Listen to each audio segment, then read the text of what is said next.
So from 2005 to 2006, I had the good fortune of being a student at the University for Peace in Costa Rica.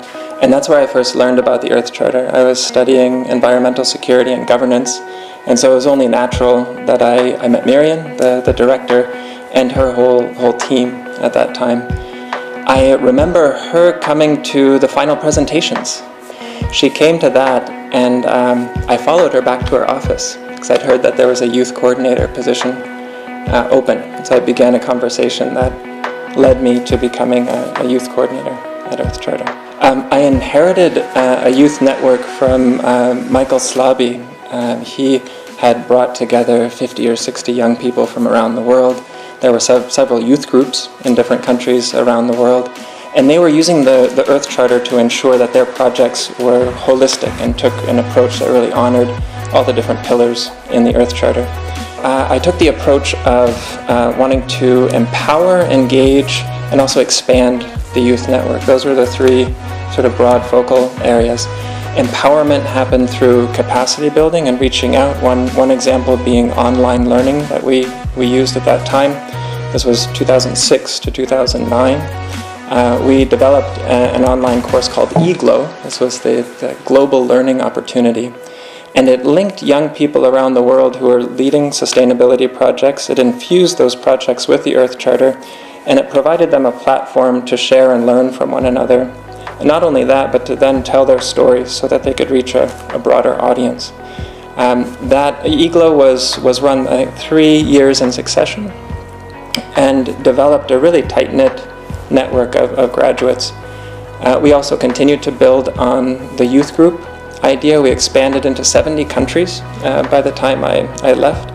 And so these are youth groups in universities, sometimes schools, sometimes in social enterprises, that saw the value in looking at their work holistically. So those who had been working exclusively in human rights also considered environmental dimensions of their work.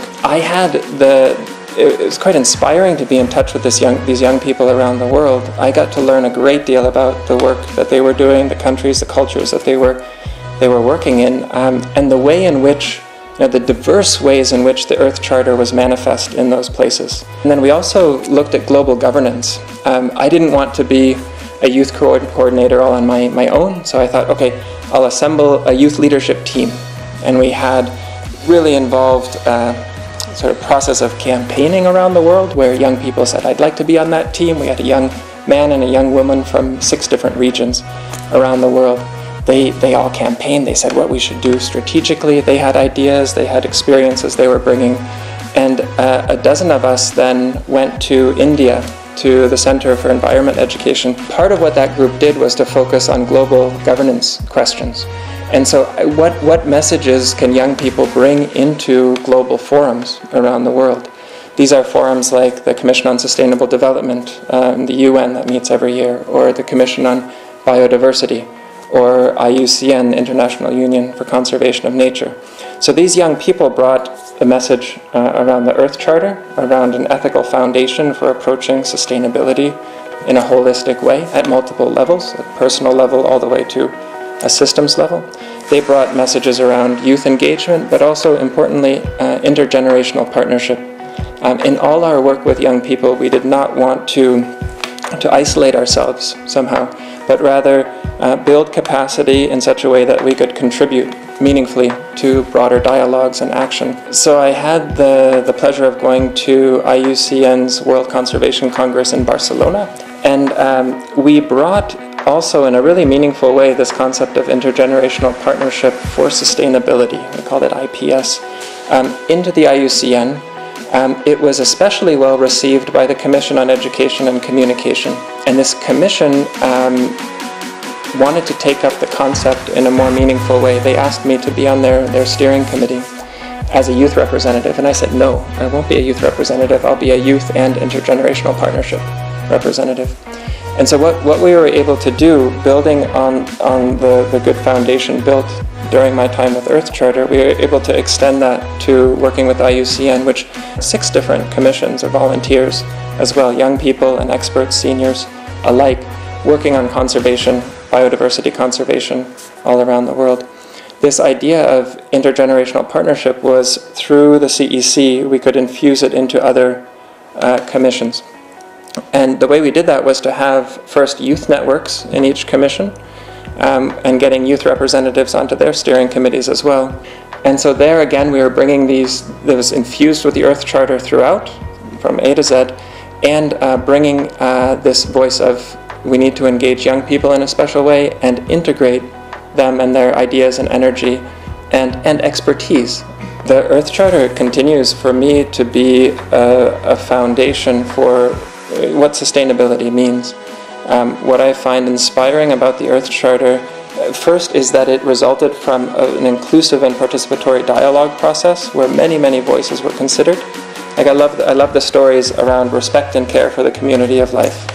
And so the wording there, my understanding is that there was an Inuit group participating in creating the Earth Charter, and they're not vegetarian. No, I mean the Inuits, they can't grow any crops where they're living. And so you had some groups saying respect and care for the community of life. Well, that means that we have to all be vegetarian. And the Inuits are saying that's completely impossible. It's ludicrous for us to consider that. And this wording of respect and care came out of that discussion, because that can be interpreted in meaningful ways in different contexts. Love is in the Earth Charter. That same one of those first principles. Respect and care for the community of life with understanding, compassion, and love. And I thought, how bold to have an international document that talks about the centrality of love for the work we're doing. We need to bring our analytical minds and our emotive hearts to the work that we do. And the Earth Charter invites us to do that. It calls us to do that. With its final sentence around let ours be a time remembered, for. And it's all about a rousing call to action. And so I've carried that with me. First, the definition, or the process of how it came to be, the dialogue that resulted, the centrality of love in the Earth Charter is really key for me. The systems definition, sitting right next to the personal definition. And an individual can take the Earth Charter and feel inspired about how to develop as a human being. And you can also look at whole stakeholder systems and transform those by applying the Earth Charter. So in the work, it complements the work I do now very nicely, like where I get to work on the how. Like if the Earth Charter is an inspiring why, is a vision for what humanity can achieve on planet Earth, then the work I get to do now is very much around how collaboration can happen, not just across generations, but across sectors. We need to get public sector and private sector and communities working even better together for the sustainability vision that's outlined in the Earth Charter. Talking to youth as one group, I think is difficult, and I would caution doing that, actually. And youth in itself is so diverse. You have young people who are poised and ready to contribute and move and go, and you have other young people who need a little further support and further capacity building. So it's a broad message. I'd rather take the intergenerational message and say it will be through working together that we really achieve the outcomes we need. Every generation has something really important to offer. Young people will bring a fresh view and perspective, fresh insights, especially fresh questions to the dialogue. They'll bring energy to the collaboration, enthusiasm is there, but we need to also respect the expertise that they bring alongside the expertise of other generations.